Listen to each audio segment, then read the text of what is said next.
I'm Eileen Chapman. I'm the director of the Bruce Springsteen Archives and Center for American Music at Monmouth University, and we are sitting in the archive house on the campus. Now we have a small space. It is a 4-room Cape Cod style house that houses a lot of artifacts and archives.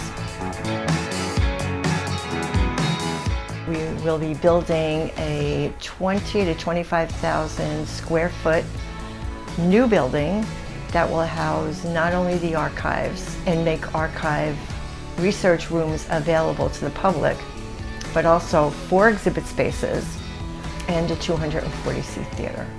So when we first approached Bruce about housing his archives here at Monmouth University, one of the things he told us was that he didn't want this just to be about himself. He indicated that he is just a chapter in the landscape of American music, and so this archives and museum should be much more than just a Bruce Springsteen archives. One of our exhibit spaces will be dedicated to American music. We need to tell the story of American music, and we'll do that through programming, through kiosks, and through exhibits. One of the exhibit spaces will be traveling exhibits, so we'll be able to take traveling exhibits from other museums like the Grammy Museum, the Smithsonian, the Rock and Roll Hall of Fame, and others who travel exhibits. Then we'll have an exhibit space that will focus on Bruce Springsteen, and an exhibit space on the E Street Band. And then finally, we'll be recreating Bruce's writing room and library that he had in his home in Rumson. It's where he wrote many of his songs. And we'll be recreating that into a room as well, so people can actually take a look at where the creative process happened.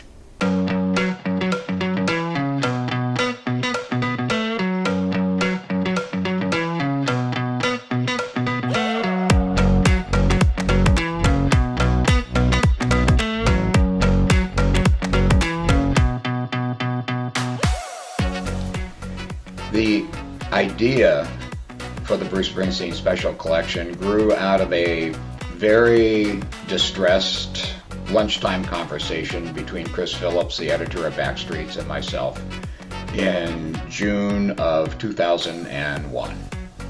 It was a wide-ranging conversation, but we discovered early on that we were both upset, worried, concerned that so many historically vital documents from early in Bruce's career, including concert reviews from small venues, were disappearing into private collections. And because nobody seemed to be doing anything about preserving them for the sake of history,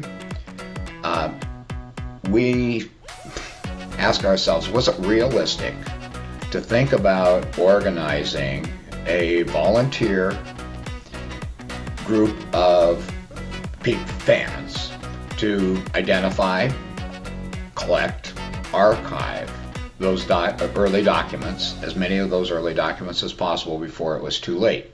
So in 2001, I was invited to the Asbury Park Library for the opening of a Bruce Springsteen special collection. It was the brainchild of Chris Phillips from Backstreets magazine. Because he had a worldwide reach, he had decided to ask Springsteen fans to donate materials to Backstreets, to this special collection, and he would find a place to house them and make them available and accessible. Within 6 months, we knew that we needed to find a location where we could begin to store the documents, where we could work once we'd been trained as archivists. None of us were, but we got a grant from the state to be trained. And so we needed a place where we could both store and do the archival work. And that's when Asbury Park City Councilwoman Kate Molina stepped up. Kate understood what Asbury Park means to Bruce and what Bruce means to Asbury Park.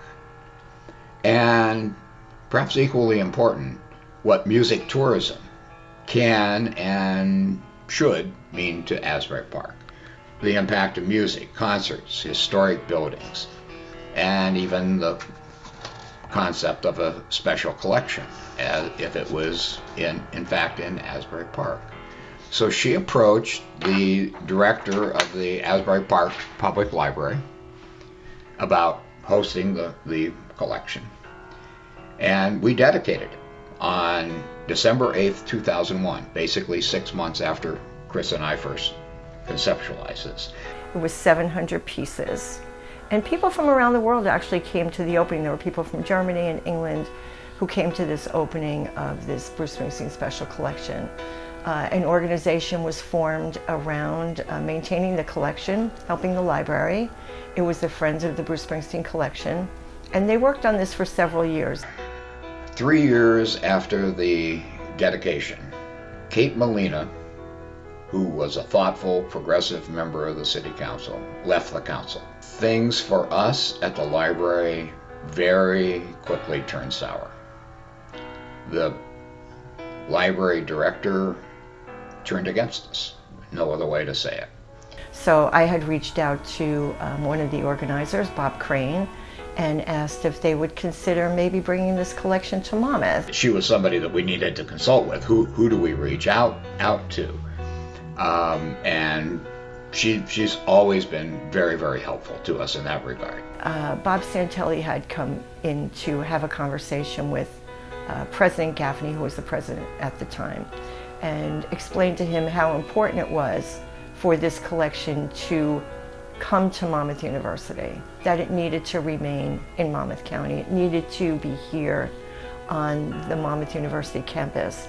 This campus was among the earliest college venues where Bruce and his band had performed. They played here 9 times. They had a home here.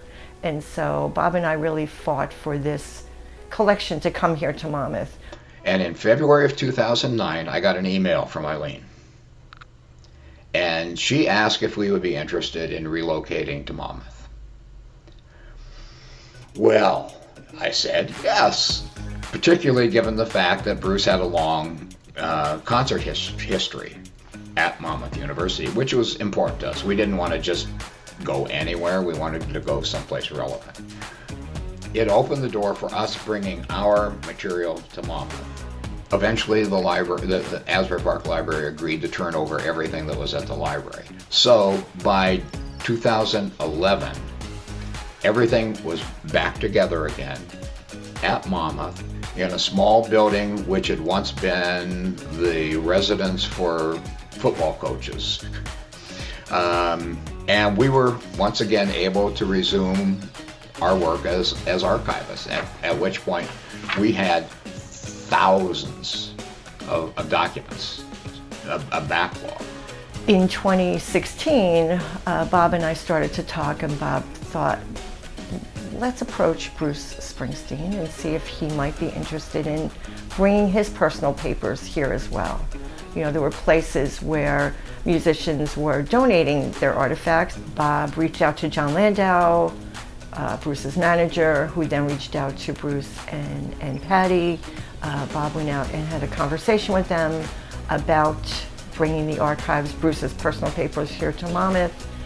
Bruce jumped on his motorcycle, came over, toured the facility that we're sitting in right now, which is a very small house, but very orderly, and agreed that yes, he would donate his personal papers here.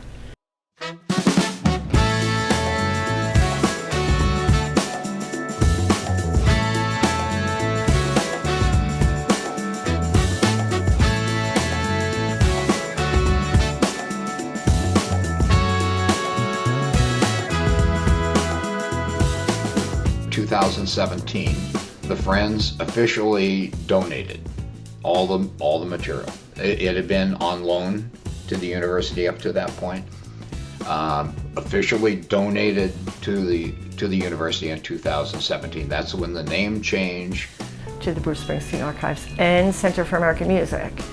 And so in 2017, we held a conversation with Bruce Springsteen. It was Bob Santelli and Bruce Springsteen, where Bruce announced we would be his official repository.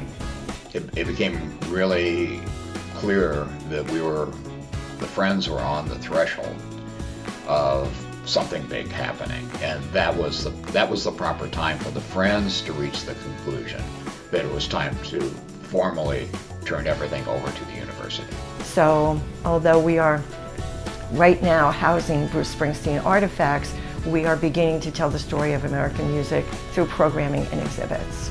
A few months ago, we had a panel discussion at the Wonder Bar talking about Bruce Springsteen and the history of Bruce in Asbury Park.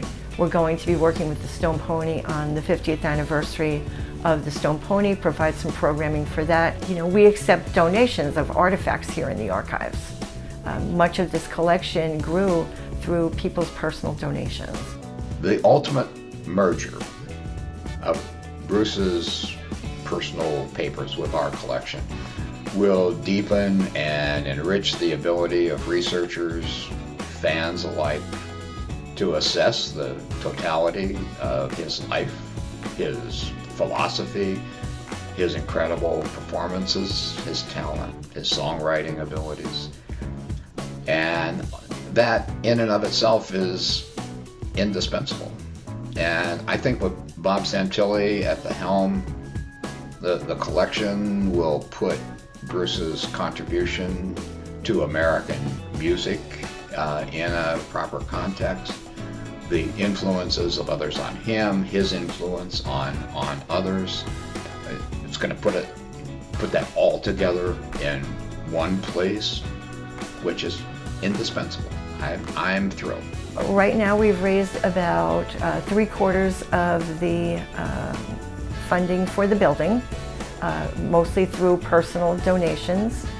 We are always open to financial contributions to the capital campaign, as well as donations to the archives.